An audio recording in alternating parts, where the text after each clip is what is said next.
حاملہ خواتین کی غذا کیا ہونی چاہیے, ان کی احتیاطی تدابیر کیا ہے؟ میرے محترم بھائیوں, بہت اچھا سوال ہے. جو خواتین پریگننٹ ہو جاتی ہیں, جو حاملہ ہو جاتی ہیں, ان کو 70% پھل اور سبزیاں کھانی چاہیے. 70% پھل اور سبزیاں کھانی چاہیے. 20% اجناس کھانی چاہیے. اجناس میں کیا ہے؟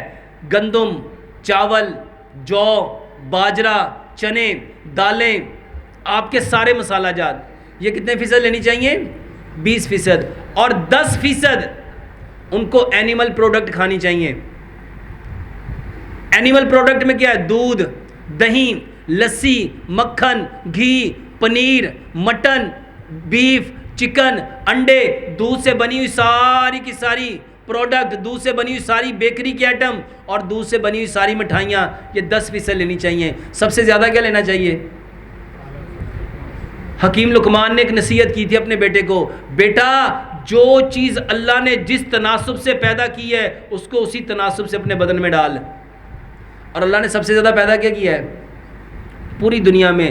پھل اور سبزیاں. احتیاط کیا کرنی چاہیے؟ میرے محترم بھائیوں, ایک بات سمجھ لو, ایسی بہنیں جنہوں نے کنسیو کیا ہے, جو پریگننٹ ہیں, میرے محترم بھائیوں اور بہنوں ایک بات سمجھ لو, جو آپ کے دماغ میں چل رہا ہے وہی آپ کے بچے میں ٹرانسفر ہونا ہے. جیسی آپ کی سوچ ہے, جیسی آپ کی فکر ہے, جیسا آپ کا غم ہے, جیسی آپ کی چاہتے ہیں, یعنی جو آپ کے ڈی این اے میں ہے وہی آپ کے بچے میں. اب آپ کیا چاہتے ہو؟ آپ کا بچہ کیسا ہونا چاہیے؟ آپ کی طرح دھوکہ دینے والا, چیٹنگ کرنے والا, ڈاجنگ کرنے والا, یا آپ چاہتے ہو میرا بچہ دنیا کا سب تو اچھا بچہ ہوئے؟ تو اس کے لیے ماں کو سب سے اچھا بننا پڑے گا, کیونکہ ماں جو کر رہی ہے وہ آٹومیٹکلی بچے میں ٹرانسفر. اب اس نے جو دل میں رکھا, آپ کو پتہ ہے اسلام واللہ کافر کو, اس بات کو سمجھیے گا, یہ جو دوزخ ہے نا, سب سے اوپر جہنم ہے, پھر جہیم ہے, پھر سقر ہے, پھر سعیر ہے, پھر لظہ ہے, پھر حطمہ ہے, سب سے نیچے آویہ ہے. جو کافر ہے نا وہ جہنم میں, جہیم میں جائیں گے. کافر کہاں جائیں گے اور منافق کہاں جائیں گے؟ منافق کہاں جائیں گے؟ اسلام نے سب سے زیادہ جس کی سزا رکھی ہے وہ منافق ہے. یعنی کافر تو جائے گا جہنم میں جو دوسرا درجہ ہے, اور منافق جائے گا 7ویں درجے میں جو سب سے بری جگہ ہے, جس کے بارے میں اللہ کا قرآن بولا وما ادراک ما ہی. تم حاویہ کو کیا سمجھتے ہو؟ نار حامی, جو پوری کی پوری آگ ہے. میرے محترم بھائیوں, منافق نہ بنو. اور منافق پتہ ہی کون ہوتا ہے؟ جو منہ سے تو کہتا ہے ماشاءاللہ ماشاءاللہ ماشاءاللہ سبحان اللہ, اور جیسے ہی وہ پیچھے ہوتا ہے کہنا اندر ورگا بغیرت ہی کوئی نہیں. منہ پہ آپ بڑے اچھے بنو, لوگوں کو دکھاؤ کہ آپ بڑے نیک ہو, بڑے متقی ہو, بڑے پارسا ہو, اور لیکن اندر سے یہ دھوکہ ہے. واللہ یہ دھوکہ ہے. آپ کسی کے سامنے, مومن کے 2 چہرے ہوتے ہی نہیں, مومن کے 2 چہرے نہیں ہیں. اور اپنے بچوں کو جو ماں کے پیٹ میں ہے منافقت سے بچاؤ. اور آج سب سے زیادہ ہمارے اندر کیا ہے؟ سب سے زیادہ اللہ کی قسم صرف دھوکہ, صرف دھوکہ. مزدور اپنے مالک کے ساتھ کیا کر رہا ہے؟ یہ سارے اسٹوڈنٹ اپنے سکول میں جا کے کلاس میں کیا کر رہے ہیں؟ یہ سکول ٹیچر اپنے اسٹوڈنٹ کے ساتھ کیا کر رہے ہیں؟ صرف دھوکہ. جن کی نسلوں میں دھوکہ ماں کے پیٹ میں بچہ ہے اور وہ خامند کو دھوکہ دے رہی ہے. وہ کیا دیکھ رہی ہے؟ وہ کیا سن رہی ہے؟ وہ کیا بول رہی ہے؟ اللہ کی قسم اس کے بچے کے اندر یہ سب کچھ جا رہا ہے.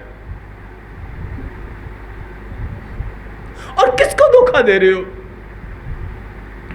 اللہ کی قسم یہ بیڑا غرق کر دے گا. اور ہمارا بیڑا غرق ہوا کہ نہیں ہوا؟ پوری دنیا میں سب سے اس وقت بے بسی کی حالت میں جو قوم ہے وہ مسلمان ہے. شخص دھوکہ دے رہا ہے اور پھر مطمئن ہے، پھر سمجھتا ہے کہ میں بڑا سمجھدار ہوں۔ میرے محترم بھائیوں، یہ اسلام ہے، یہ دین ہے۔ ایک بستر پہ رہتے ہوئے میاں اپنی بیوی کو دھوکہ دے رہا ہے، بیوی اپنے میاں کو دھوکہ دے رہی ہے، اور پھر کہتے ہو کہ اولاد نیک پیدا ہو۔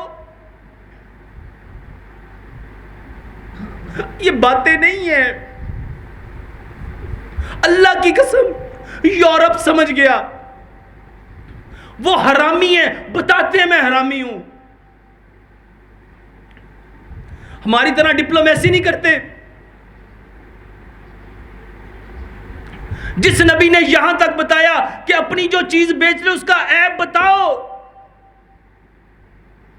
اوپر گندم کچھ ہے نیچے کچھ ہے۔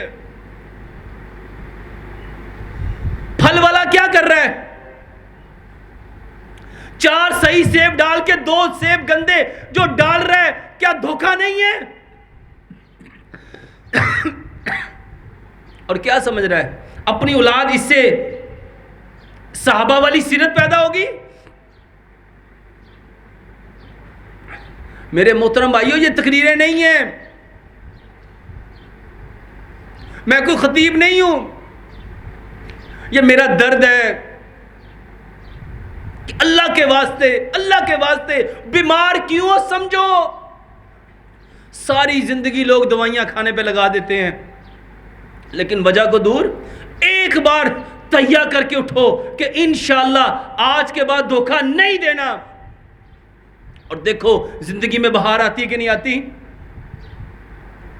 آپ کے بچے ایسے پیدا ہوں گے آپ نے خواب میں نہیں سوچا ہوگا، جو کبھی دھوکہ نہیں دیں گے۔ روز دعا کرو، اللہ کہیں مجھے دار اسلام سے نہ نکال۔ اور شیطان تو چاہتا ہی یہ ہے کہ ہم کس سے نکلیں، اور وہ آپ کو میٹھے میٹھے طریقے سے یہ سارا کچھ کرا رہا ہے۔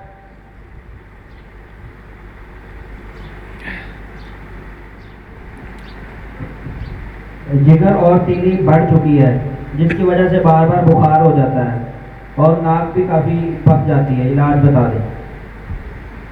اس کا نا ایک بہت لمبا جواب ہے، میرا یوٹیوب پہ ایک پروگرام ہے جگر خراب کیوں ہوتا ہے، یہ 36 منٹ کی ویڈیو ہے۔ جگر خراب کیوں ہوتا ہے بائی ڈاکٹر محمد شرافت علی، اور اگر آپ اس کو ایک اور نام سے بھی لکھ سکتے ہیں، top 10 tips liver disease by doctor Muhammad Sharafat Ali, اس میں جا کے سنیں تو آپ کو اس میں بہت کلیئرلی جواب مل جائے گا کہ ان دونوں کو جب یہ انلارج ہو جاتے ہیں تو ہم کیسے اس کا علاج کر سکتے ہیں۔